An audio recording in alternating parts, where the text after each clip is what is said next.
Every week, there's new injuries that we got to go through at the end of the week, and that's why I wait till the end of the week to go through every single matchup to find the must-start and sit running backs. So make sure to go down there, drop a like on this video, and subscribe to the channel to show your support, because I'm one of the only fantasy YouTubers working on a Saturday to get you this content right here. So going down to our first matchup, the Jacksonville Jaguars and the Chicago Bears. They're playing overseas. These games suck. You've got to have your lineup in by tonight, and that game is at 8:30 in the morning at Central Time. DeAndre Swift, I do consider a must-start at this point, simply because he's looked too good. The guy is running hot. You take advantage of the hot streak right now. The matchup is really good again. So as long as Chicago doesn't abandon the freaking run, like Shane Waldron tends to do a lot, that is going to be a matchup that you want to take advantage of here. So I'll ride the hot hand with DeAndre Swift, but I have a feeling for some reason I'm going to regret doing this one.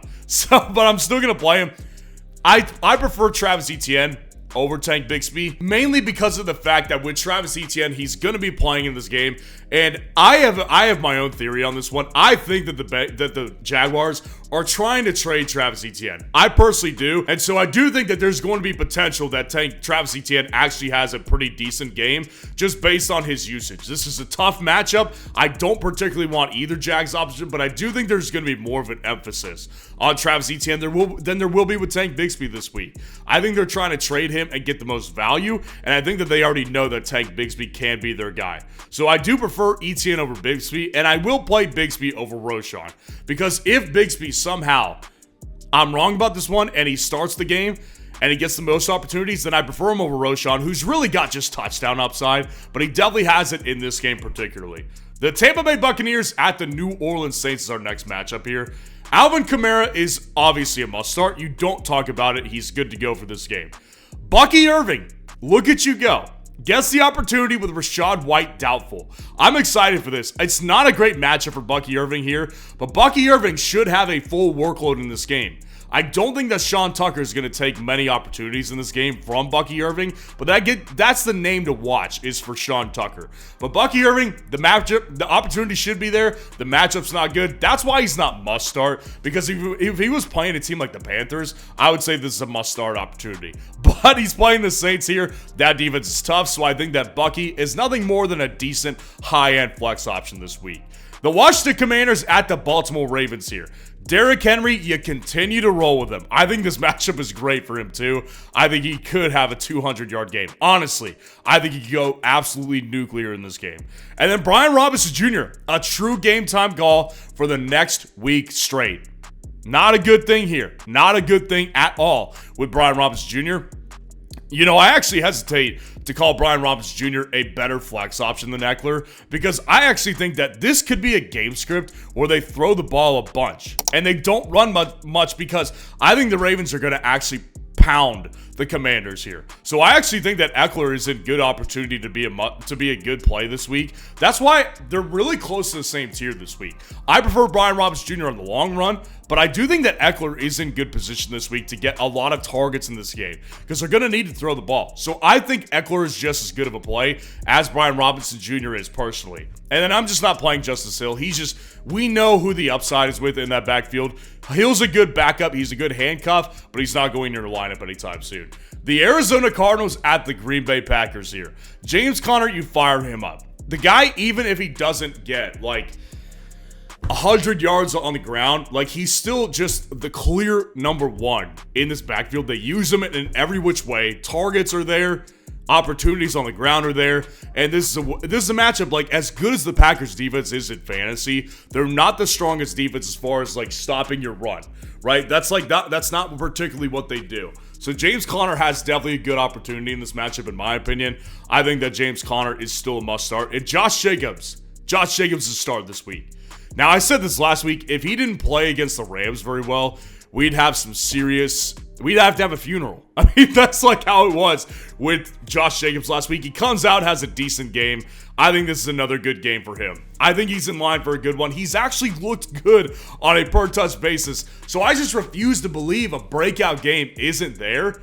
So I do think I'm going to play him in hopes of a breakout game in 95% of situations. And then obviously, you're not going to play Trey Benson. He's actually the number 3 running back in this backfield. Amari DiMercado the last several weeks is actually taking over the running back 2 role. At least he's getting more opportunities on a per-game basis than Trey Benson has. And then Emmanuel Wilson, I'm just not going to do it. He didn't have the upside last week. I don't think that with Josh Jacobs having the breakout game that I perceive he will, is going to be worth it in this matchup. The Indianapolis Colts at the Tennessee Titans. I think Tony Pollard's in a great spot this week. I think this is a great matchup. The Colts are not a good defense. They're giving up a lot of opportunities. They're giving up a lot of yardage to running backs here. So I think the Colts are actually a good play when you're looking at a running back here. So Tony Pollard coming off the bye week, I do think is going to be in good position to play really well in this game, because the one thing with Tony Pollard is that he handled 20 opportunities against the Miami Dolphins, and I think this could be a very close matchup that Tennessee could win. So I like Tony Pollard's chances in this game. I don't think they're going to get blown out by the Colts because it's Anthony Richardson time. And then Tyjae Spears, I prefer him over Trey Sermon. I really do.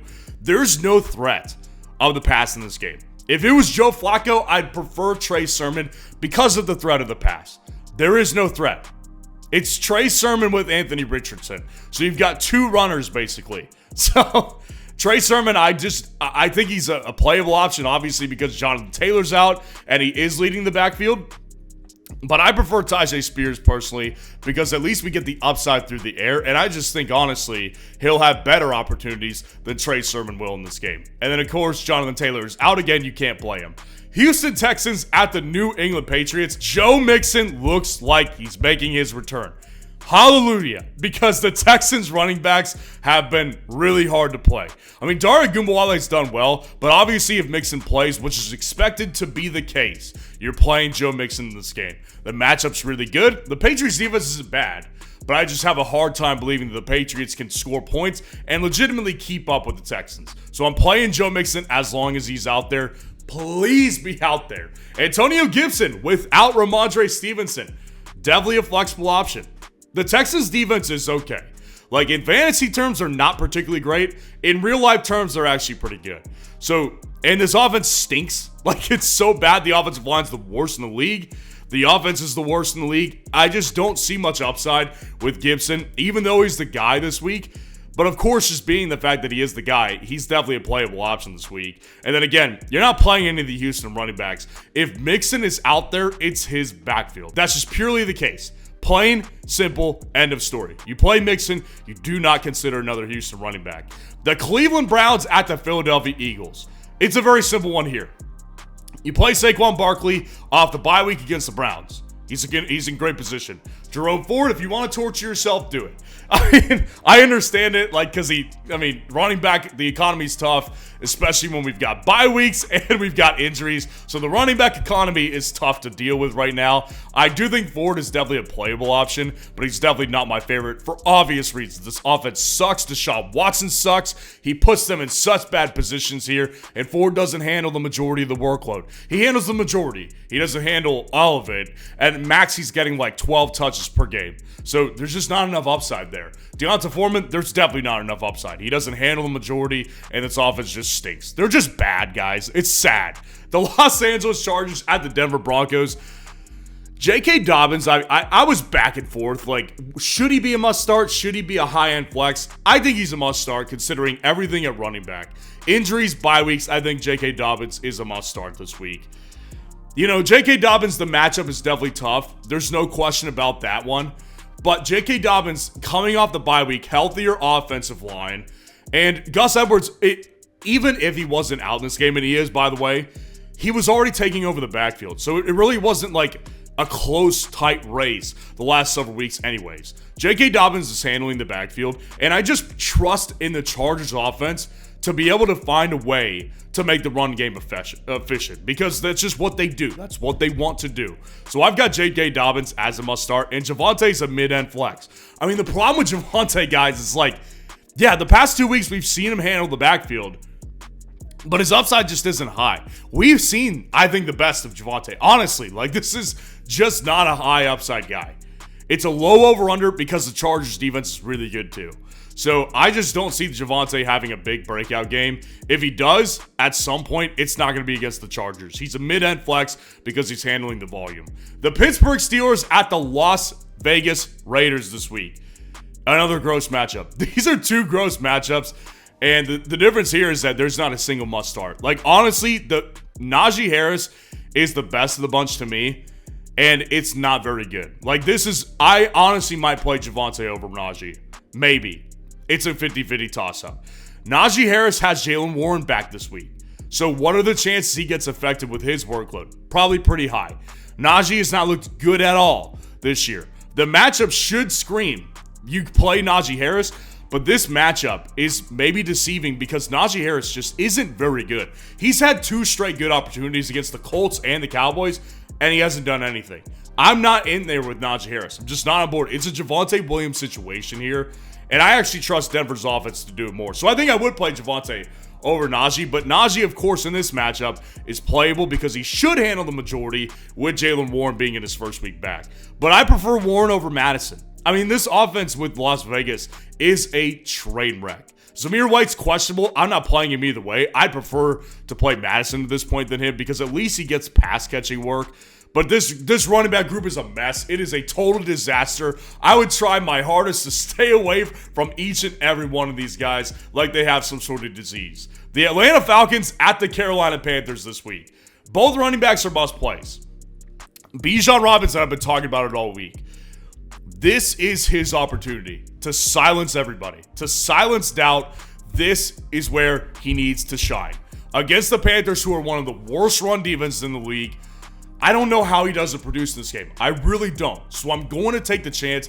I still believe in the talent, but I'm questioning it. And it's a similar situation as Josh Jacobs. If he doesn't perform in this game, we're going to have a very, very hard, maybe teary-eyed conversation about Bijan because this one is just not been working out so far, but the matchup is definitely there, so I'm playing him. And then Chuba Hubbard is the exact opposite. The matchup isn't particularly great, but you've got to play Chuba at this point. He has been lights out good in fantasy football. He's averaging almost 6 yards per carry. I mean, he has done so well for this Carolina Panthers offense. You just simply cannot sit Chuba Hubbard at this point. So there's no question you play Chuba. And then Algier continues to be a bane of Bijan's existence, but you can't play him in fantasy. And Miles Sanders, you definitely don't play him in fantasy. This is Chuba Hubbard's backfield 100%. The Detroit Lions at the Dallas Cowboys this week. You fire both Lions running backs up. Gibbs, Montgomery. I still prefer Gibbs over Montgomery because he has the big play upside and the upside through the targets. That's why I play him over them. But they're both great options here. So you definitely play both these dudes right here. In this matchup, it's great. Coming off the bye week, it's great. I love the Detroit running backs. Rico Dowdle is not in a good position this week. I'd play him over Javonte. I'd play him over Najee, but that's not really saying much. Do you know what I mean? Like, it's a tough situation this week for Rico. I mean, Rico Dowdle is going up against one of the toughest run defenses in the NFL. And the Dallas Cowboys, I'm sorry, like, it's been a decent past 2 weeks with Rico Dowdle, but I've seen this offense with Mike McCarthy over the years just abandon the run when it doesn't work. And I have a feeling it's not going to work well in this game. So Rico, based on touches, yeah, you could play him, but definitely tread lightly on this one and try to find better opportunities than you will get with Rico because it's not going to be a great opportunity game from him.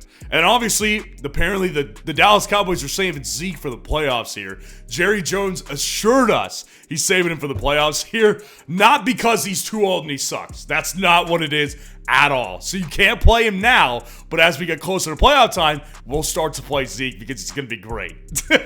The Cincinnati Bengals at the New York Giants this week. Chase Brown, Zach Moss are both playing. I want a piece of them. I want Chase Brown more. Chase Brown is actually the one coming into the game with an injury designation, but he's expected to play. And listen, at this point, I've made it clear. What in the Bengals' right mind? If both of these guys are active and available, why would they, in their right mind, prefer Zach Moss and give him the bigger workload than Chase Brown at this point? Chase Brown has been objectively better than Zach Moss. On a per-touch basis, he's the more explosive player. He gives them more upside as an offense to hit big plays. So Chase Brown, I prefer him over Zach Moss at this point. And then it looks like it's going to be a Tyron Tracy Jr. game again. And that makes him, I mean, honestly, he's not a bad play. Like, I prefer Chase Brown and Zach Moss because I trust their offenses more. But both these guys, like, they're in a position that's really good, along with Tyrone Tracy. Tyrone Tracy, the matchup is excellent. I just don't know. Like, obviously, the Giants' offense last week did much better than expected against the Seahawks. But, you know, I just don't. For some reason, I can't get on board with trusting this one. Maybe it's this foolish move because the Bengals defense stinks. This should be a good opportunity by all accounts. So I really like Tyrone Tracy. And again, if Singletary plays, you move Tyrone Tracy to the bench and you put Singletary in that spot. But if it's Tyrone Tracy, I've got more hope for this one. And I don't really have to have hope for this one because Joe Burrow is going to hit his projection on Underdog this week. It's at 0.5 total yards on Underdog. It is a sweat-free projection. So if you don't get in on it, you're just missing out on a great opportunity to win some free money here. Go down in the comments, grab the link that's there, use code FN to sign up for Underdog. They'll match your first deposit 50% up to $1,000 in bonus cash, and you'll be able to take advantage of the sweat-free projection this week. For Joe Burrow, that is 0.5 yards. The Buffalo Bills at the New York Jets is our last matchup here, and James Cook apparently is expected to go. He's heading in with a questionable tag, but he is expected to play in this game. I'm playing him. I'm playing James Cook. The upside is still really good. Like, last week he had a good game. They just stopped running the ball for some reason. I don't expect them to do that, especially with the weakness at the pass game this week. James Cook is going to be heavily utilized in this game. Breece Hall, you play him. You play Breece Hall this week. I actually think that he's going to have a big breakout game again. I think people are going to remember why they drafted him this week. Breece Hall, the offensive coordinator, has been demoted. Nathaniel Hackett, the biggest idiot in the league. The village idiot, the town moron, that guy has been demoted from play calling. And Todd Downing is now the play caller in this offense here. So I've got just simply much more faith in Todd Downing calling plays because you cannot be worse than Nathaniel Hackett. I've got Breece Hall as a must-play this week. I'm taking the shot on it. In addition, the Buffalo Bills, their defense is dead last against running backs in fantasy. I want Breece Hall today. And then Ray Davis, I'll mention the name just in case. If James Cook has a setback and you need a backup plan, go pick up Ray Davis. That's the best move in my opinion. And then Braylon Allen, I just think that Breece is going to be more used in this game with Todd Downing at coordinator. So I'm going to bench Braylon Allen in this game. So let me know how your lineup is looking for this week. And if you want to see where these running backs ended up in my running back rankings this week, click on this video right here.